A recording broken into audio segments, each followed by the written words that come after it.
माय माऊली नमस्कार.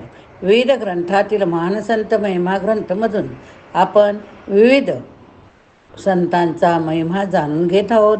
त्यातील एक श्री संत रोहिदास महिमा भाग 5. कथासार अभिवाचन करत आहे. कथा होती शाळीग्राम तरुण गेला. एका कुंभमेळ्याच्या वेळची कहाणी. रोहिदास आपल्या शिष्यगणासह पवित्र प्रयाग तीर्थावर स्नानासाठी गेले. ईश्वर स्मरणात दंग झालेल्या आणि जनमनात स्थान पावलेल्या संत रोहिदासाविषयी खोट्या ज्ञानाच्या गर्वाने पछाडलेल्या पंडितांना वैषम्य वाटत होतेच. कुंभमेळ्यात रोहिदासही सामील झाल्याचे पाहून पंडितांची दुष्ट कामना जागी झाली. रोहिदास नेहमीच्या शिरस्त्याप्रमाणे गंगा किनारी भाविक लोकांना उपदेश करीत होते. त्याचवेळी पंडितांनी जनतेस ललकारून रोहिदासांची निंदा करण्याचा चंग बांधला. ते म्हणाले, रोहिदासाला धर्मशास्त्रातील काहीच ज्ञान नसताना तो अज्ञानी माणसांना काहीतरी सांगून त्याची फसवणूक करतो आहे. पुन्हा खऱ्या खोट्याची परीक्षा सुरू झाली. धूर्त पंडितांनी रोहिदासांची फजिती करण्याकरता काष्टापासून तयार केलेले शाळीग्राम हातात ठेवून पेस्ट टाकला की जर रोहिदास खरा भक्त असेल तर त्याच्या पूजेतील शाळीग्राम गंगामाई उचलून धरेल. कारण रोहिदासाच्या पूजेतील शाळीग्राम खरा आहे हे त्यांना माहीत होते. पंडिताच्या हातातील शाळीग्राम काष्टाचा असल्याचे रोहिदासालाही माहीत होते. पण वाऱ्यासंगे भांडून काय उपयोग हो. पंडिताच्या वरील पेचाला होकार देऊन रोहिदास म्हणाले की प्रथम पंडितांनी आपले शाळीग्राम गंगेत टाकावे. ब्राह्मणाने उतावळीपणे आपले शाळीग्राम गंगेत सोडले. त्याचे काष्टाचे शाळीग्राम देखील पाण्यात बुडाले. रोहिदासाने मनोमन परमेश्वराचे स्मरण करून आपला शाळीग्राम गंगेत सोडला. आणि काय आश्चर्य, शाळीग्राम गंगामाता तरंगू लागला. रोहिदासाचा शाळीग्राम गंगेवर तरंगताना पाहून ब्राह्मणाचे गर्वहरण झाले. सारा समुदाय रोहिदासाच्या सामर्थ्याचे गुणगान करू लागला. जय रविदास परमशुभज्ञानी तुमसम को नई हममानी. परमज्ञानी अशा संत रोहिदासाचा जय जयकार असो. तुमच्यासारखा ज्ञानी संत अन्य कोणी नाही. तुमचा त्रिवार जय जयकार असो. हा जयघोष ऐकून अपमानित झालेल्या पंडितांना मनात कपट असल्यावर खऱ्या ज्ञानाची प्राप्ती होत नाही याची खात्री पटली. परमभक्त रोहिदासाची प्रतिष्ठा राखण्यासाठी प्रत्यक्ष ईश्वर प्रगट झाला. आता अजून एक बघूया भाग. सिकंदर लोधी शरण आला. सिकंदर लोधी हा दिल्लीच्या तक्क्यावर राज्य करीत होता. तो हिंदूंचा द्वेष्टा तर होताच, परंतु हिंदू साधू संतांबद्दल सुद्धा त्याच्या मनात फार चीड होती हो. कोणीतरी त्याला सांगितले की रोहिदास धर्मशास्त्रावर कीर्तन करतो, वादविवादात मोठमोठ्या पंडितांना हरवतो.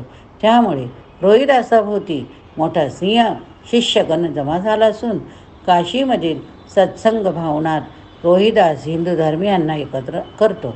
बादशाह हलक्या कानाचा असल्यामुळे त्याने कसलाही विचार न करता रोहिदासांना पकडून आणण्यासाठी आपल्या शिपायांना पाठविले.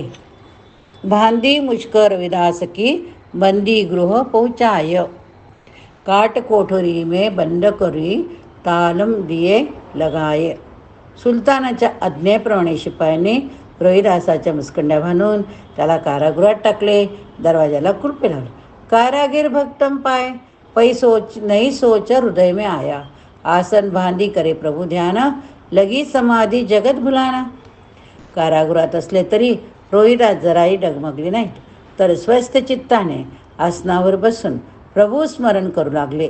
रोहिदासांची भक्ती पाहून ईश्वरे अस्वस्थ झाला, कारण त्याने आपल्या भक्तांच्या रक्षणासाठी प्रतिज्ञाच घेतली होती. परित्राणाय साधूनां विनाशाय च दुष्कृतां धर्म संस्थापनार्थाय संभवामी युगे युगे. साधू सज्जनांचे रक्षण करावे आणि दुष्ट दुर्जनांचे निर्मूलन करून त्या योगे सत्धर्माच्या संस्थापनासाठीच परमेश्वर अवनी तलावर अवतार धारण करतो. याची आठवण होऊन भगवंत आपल्या भक्तांसमोर रोहिदासासमोर येऊन उभा राहिला. रोहिदासांना भगवंताने कारागृहातून मुक्त केले, परंतु रोहिदास त्यांना म्हणाले की हे परमेश्वरा, एवढे दिव्य नका करू, राहू द्या मला तेथे. सुलतान काय करतो ते तरी पाहू द्या. आणि काय आश्चर्य, दुसऱ्या दिवशी रोहिदासावर अन्याय करणाऱ्या बादशाला, त्याच्या शिपायांना त्याच्या प्रार्थनास्थळी प्रार्थनेच्या वेळी सर्वत्र रोहिदासच दिसू लागले. तेव्हा बादशाह रोहिदासांना शरण गेला. त्याने त्याचे चरणी मस्तक ठेवले असे सांगितले जाते. वरील दंतखंतीतून संत रोहिदासाचा प्रभाव सांगायचा आहे. कदाचित सिकंदर लोधी नमलाही नसेल, पण संत रोहिदासाचा आत्मविश्वास मोठा असल्यामुळे तो सुलतानाला घाबरला नाही. रोहिदासाच्या शिकवणीत, उपदेशात जबरदस्त मनोबल वाढविण्याचे सामर्थ्य असल्यामुळे त्यांच्या शिकवणीने समाजही सुलतानच्या अन्यायाविरुद्ध उभा राहिला. सिकंदराशी संबंधित आख्यायिकेतून आपण वरील अर्थ जाणून घ्यावा, म्हणूनच अशा प्रकारच्या आख्यायिका समाजपुरुषाने जुळविल्या असाव्यात असे म्हणण्यास हरकत नाही. आख्यायिका आणि दंतकथा या लोकप्रतिमेतून निर्माण होत असतात. त्या विशिष्ट व्यक्तीच्या अनुभूतीचा विष्कार करण्यासाठी उपयुक्त ठरतात. चारित्र्य सामग्री म्हणून त्यांचा स्वीकार केला जातो. चारित्र्यातील ऐतिहासिक घटनांपेक्षा लोकमानसातील आख्यायिकाच्या रूपात प्रतिबिंबित होणारे व्यक्तित्व महत्त्वाचे ठरते. ते अशा प्रकारे अनेक संत चरित्रात त्याच त्या आख्यायिका दंतकथा समानत्वेने येतात. त्याचा सुद्धा अनुबंध असाच लावावा लागतो. व्यापक तत्वातील समान घटक समान आख्यायिकातून व्यक्त करणे ही प्राचीन चरित्रकाराची शैलीच होती. शाळीग्राम तरलामध्ये माझ्या मते रोहिदासाने शाळीग्राम पाण्यावर तरंगला नाही, तर तत्कालीन दगडासारख्या स्थिर असलेल्या जनतेला, अज्ञानात खितपत पडलेल्यांना स्वतःजवळील ज्ञानरूपी प्रकाश देऊन त्यांचा अज्ञानरूपी अंधकार नाहीसा केला. आता बघूया जेवणाच्या पंक्तीमध्ये रोहिदासच रोहिदास. रामानंद आपल्या अनेक शिष्यांना बरोबर घेऊन नेहमी यात्रा करीत असत. रोहिदास बऱ्याच वेळा गुरु रामानंदाबरोबर धर्मप्रचाराच्या निमित्ताने यात्रा करीत असत. असेच एकदा गांगरौन गडचा राजा पिपा याने गुरु रामानंदांना आपल्याकडे येण्यास निमंत्रण दिले. रामानंद, कबीर, रोहिदासाची 40 शिष्यांसह राजा पिपाकडे गेले. पिपाने रामानंदाचा व त्याच्या शिष्यांचा यथोचित आदर सत्कार केला. तेथून रामानंद आपल्या शिष्यगणांसह जगन्नाथपुरीला गेले. तेथे त्यांनी शंकराचे दर्शन घेतले. दर्शनानंतर तेथील ब्राह्मणांनी रामानंदांना जेवणाचे निमंत्रण दिले. निमंत्रणानुसार रामानंद आपल्या शिष्यांसह जेवायला गेले.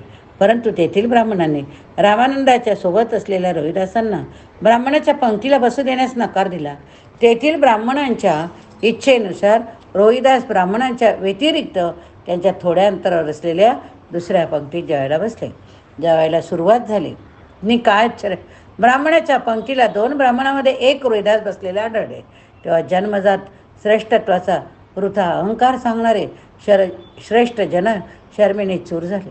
त्यांचा वर्णाभिमान गळून पडला. जातीपातीचा पोता विचार खोटा ठरला. घटना कोठेही असो, कोठेही घडो, उच्च वर्णीयांना आपल्या पंक्तीत सर्वत्र रोहिदास दिसले एवढे मात्र निश्चित. जिकडे पाहावे तिकडे रोहिदास दिसत होते.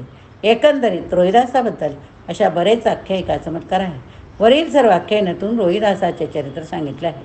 संत रोहिदासाच्या जीवनचरित्रात अशा काही कथा पाहायला मिळतात की ज्या कथांच्या साहाय्याने संत रोहिदासजी मूर्तीपूजक, पूर्वजन्मीचे ब्राह्मण, तसेच वेदशास्त्राचे पुरस्कर्ते, रामकृष्णाचे भक्त असल्याचे दाखवून देण्याचा प्रयत्न केला आहे. परंतु संत रोहिदासाच्या वाणीमध्ये मांडलेल्या विचारांना समजून घेतले असता हा द्राविडी प्राणायाम किती फोलाये दिसून येते. त्या विचाराचे आपोआप खंडन होते. रोहिदास हे मूर्तीपूजक, पूर्वजन्मीचे ब्राह्मण, वेदशास्त्राचे पाठीराखे, रामकृष्णाचे भक्त नसल्याचे आपोआप सिद्ध होते. ज्या रोहिदासाने आपल्या उक्ती कृतीतून अवडंबराचा आणि बुवाबाजीचा सतत विरोध केला, त्याचेच चरित्र दंतकथेने भरलेले पाहिले की मन विषण्ण होते. त्याने आपल्या जीवनात नेमक्या याच गोष्टींमध्ये अंधविश्वासास विरोध केला. त्याचेच जीवन चमत्काराचे भांडार बनून आम्ही त्या महात्म्यावर अन्याय केला म्हणायचा. परंतु या साऱ्या लोककथांचे अगदीच महत्त्व नाही असे तरी कसे म्हणायचे? या कथाही बोलक्या आहेत. आमच्या समाजाने त्या वर्षानुवर्ष जतन केल्या, ध्यानी ठेवल्या, मोठ्या आवडीने एकमेकास सांगितल्या. यातून रोहिदासाचे दिव्य चारित्र्य अद्भुत स्वरूपात होईना पण समाजात सदैव राहिले. रोहिदास खेडोपाडी पोहोचला, घराघरातून माहीत झाला, थोरांना परिचित वाटू लागला. उत्तर भारतात, आपल्या महाराष्ट्रात सुद्धा यावरून सर्व दंतकथाचा आशय थोर महात्म्याचे वर्णन करण्यातच आहे.